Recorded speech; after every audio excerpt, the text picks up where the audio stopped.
मुस्लिम league नून के senior रहनुमा जावेद लतीफ़ साहब ने हमें ज्वाइन किया। एक्चुअली उनसे पूछेंगे मौक़िफ़ तो रद्द अमल तो सामने आ गया था कि अब जो मूवमेंट है, ये जो डेमोक्रेटिक मूवमेंट है, उसका क्या होगा। तो जावेद साहब बताइएगा कि शहबाज शरीफ साहब की गिरफ्तारी पर बड़ा सख्त रद्द अमल दिया मुस्लिम लीग नून ने। ऐसा नहीं है कि गिरफ्तारी गैर मुतवक्के थी, इशारे भी थे, दिए भी थे, खुद खुलकर कह भी रहे थे। शहबाज शरीफ साहब ने खुद इसका खदशा जाहिर किया था। फिर इस कानूनी मामले को कानूनी तौर पर हैंडल करें ना, सियासी अखाड़े में इसे क्यों लेकर आए हैं? जब इसके कानूनी नुक्ते हैं और केस है तो इसकी कानूनी जंग अलग से लड़ें। नहीं, देखें, बात सीधी सी है कि जहाँ तक ये कहना है कि इसका पहले से इल्म नहीं था, पहले से तो इल्म था। आप ये देखें कि 3 सालों में 4 सालों में हुआ क्या है। एहतसाब के नाम पर जिस तरह पकड़ दकड़ हो रही है, और टाइमिंग देखें आप, एपीसी के बाद नोटिस जा रहे हैं नैब के, एपीसी के लीडरशिप को, इसी तरह एक दिन की तारीख के बाद दूसरी तारीख ली जा रही है, और नैब जिस तरह गिरफ्तारी के लिए बेचैन है। एक रेफरेंस दाखिल होने के बाद नैब को ज़रूरत नहीं थी कोई इसी इन्वेस्टिगेशन की, मगर ये जहन में रहे इनको लाने वालों के, हुकूमत बनाने वालों की, कि इस तरह अदारे कमज़ोर होते हैं, इस तरह आवाम का अदारों से एतमाद उठता है, इंसाफ के अदारों से न सिर्फ बल्कि पाकिस्तान के अंदर मैं समझता हूँ इस इंतकाम की वजह से खुदा न खास्ता पाकिस्तान के जो हालात हैं, कहीं कौम अनारकी की तरफ पेश कदमी न कर दे। और अगर पाकिस्तान के लोग जो हैं लीडर के बगैर तहरीक में या तहरीक की शक्ल इख्तियार कर गए तो ये पाकिस्तान के लिए बड़ा खौफनाक होगा।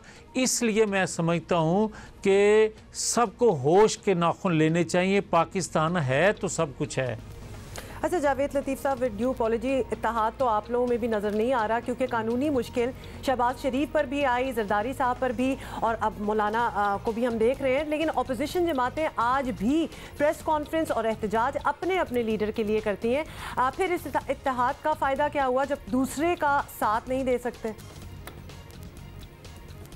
देखें, जहाँ तक तल्लक है एहतजाज का, तो गिरफ्तारियों पर तो हम एहतजाज नहीं करेंगे। कोई ये ना समझे कि हम अपनी ज़ात के लिए लोगों को सड़कों पर लाना चाहते हैं। हम तो लोग जो सड़कों पर आ रहे हैं उनको लीड करने के लिए सियासी जमातें बाहर आ रही हैं। और जहाँ तक आपके सवाल का तल्लक है, तो रहबर कमेटी की मीटिंग होने जा रही है एपीसी की, उसमें ये तमाम चीज़ें, ये इंतकामी कार्रवाइयाँ और ये गिरफ्तारियाँ जो हैं, उस प्लेटफार्म से ही एक मुत्तफ़िका मुश्तरका एक रोड मैप दिया जाएगा।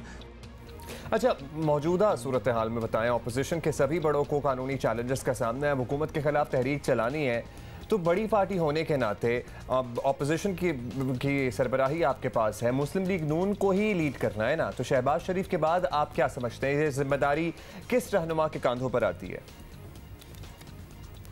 देखें, जहाँ तक आपका सवाल है मुस्लिम लीग के हवाले से, तो इसकी क़यादत करेंगे नवाज शरीफ, और नवाज शरीफ जिसकी जो ड्यूटी लगाएंगे पार्टी के अंदर से, वो अपनी ड्यूटी के लिए तैयार है। हम तो ये समझते हैं कि आज पाकिस्तानी कौम की रहनुमाई के लिए, पाकिस्तान के अदारों को मजबूत करने के लिए, आइन कानून की बालादस्ती के लिए, महंगाई से पिसे अवाम, बेरोज़गार अवाम की रहनुमाई के लिए एक लीडिंग रोल अपोजिशन की जमातें अदा करने जा रही हैं।